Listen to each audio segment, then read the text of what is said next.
नमस्कार दोस्तों, कैसे आप लोग? आज मैं डिस्कशन करने वाला हूँ ऐसे 6 कंपनीज के बारे में जहाँ पे कमिंग अप दिसंबर मंथ में अच्छा खासा डिविडेंड देने वाला है। तो जो लोग इस कंपनी के ऊपर निवेश करके रखे हैं उसको बेस्ट तरीके से अच्छा खासा डिविडेंड्स मिलने वाला है। तो चलो फटाफट देख लेते हैं कौन सा वो कंपनी है जिसके ऊपर डिविडेंड आने वाला है।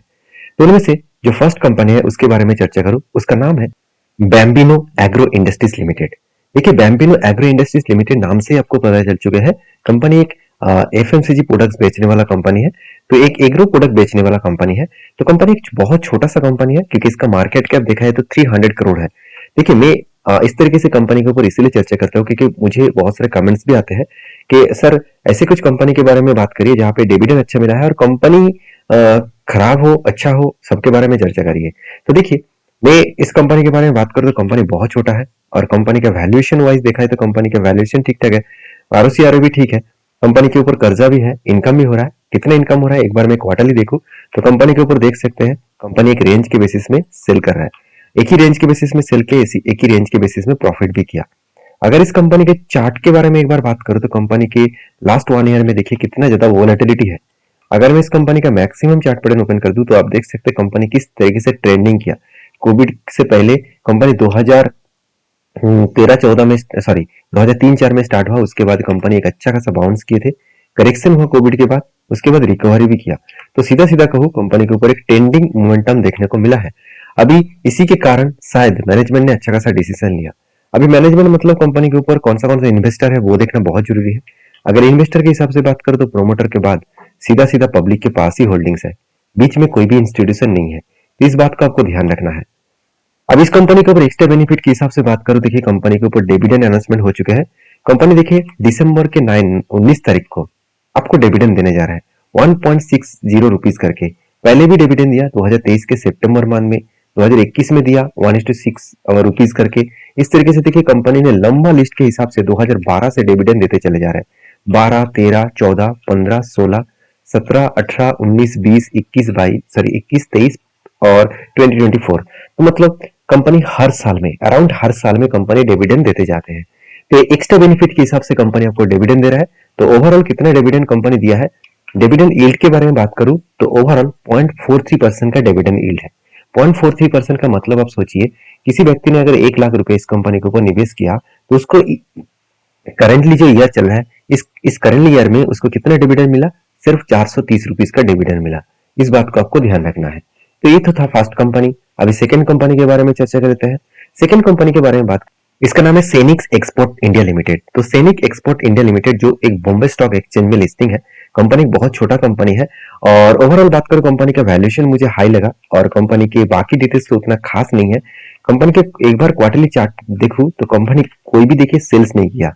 जो लोग सोचते हैं कि डिविडेंड दे रहा है चलो इस चक्कर में बाय सेल कर लूंगा, इसके लिए मैं बता दूं इस तरीके से कंपनी से दूरी रहना ठीक होगा क्योंकि आपको फंसाते हैं कंपनी।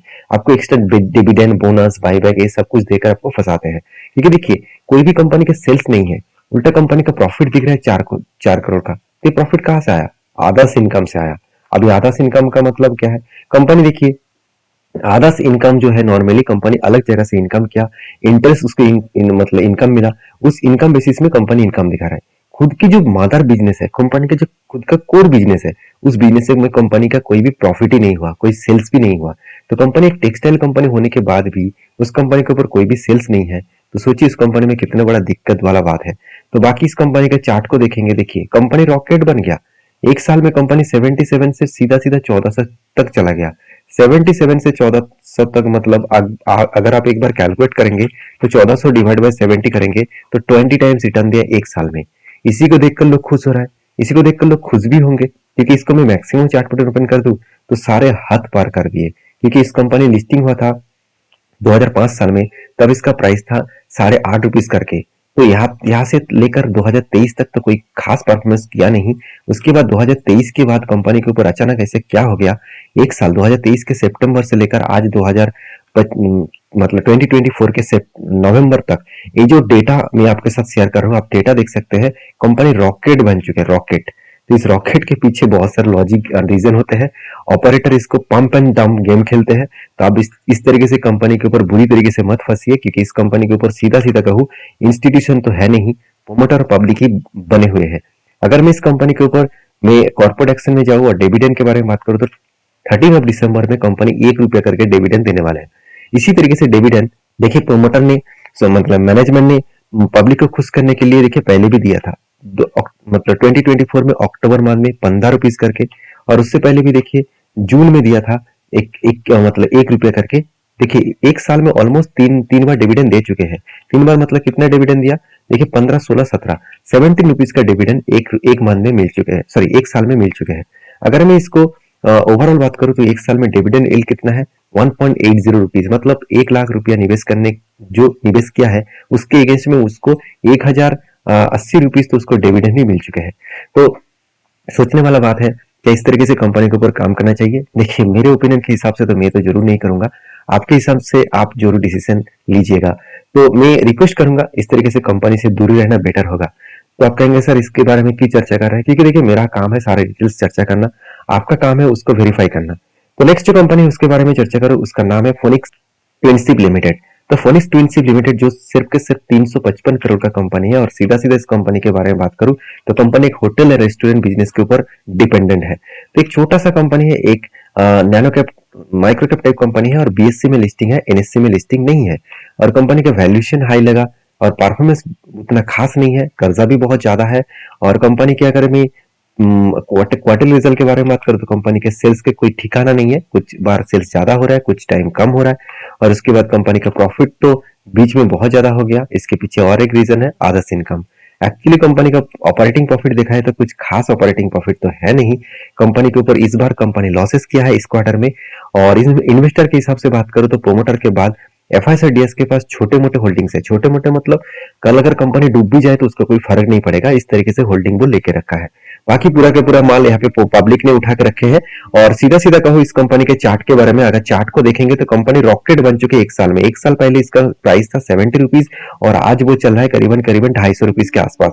तो अराउंड तीन तीन साढ़े तीन गुना रिटर्न दे चुके एक साल के अंदर अंदर। अगर मैक्सिमम चार्ट पैटर्न देखूं तो कंपनी रॉकेट बन चुके, जब लिस्टिंग हुआ तब इसका टाइम ऑफ पीरियड था 2000 मतलब 14 साल, और 2014 साल के बाद कंपनी के ऊपर एक बिग करेक्शन हुआ। उसके बाद देखिए अराउंड 10 ईयर्स तक कुछ खास परफॉर्मेंस नहीं हुआ। उसके बाद कंपनी रॉकेट की तरह परफॉर्मेंस किया कोविड के बाद।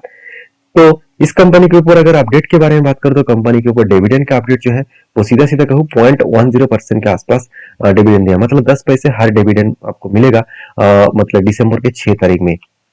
तो उससे पहले भी कंपनी बहुत बार डिविडेंड दिया, मतलब पहले भी सितंबर माह में डिविडेंड दिया था।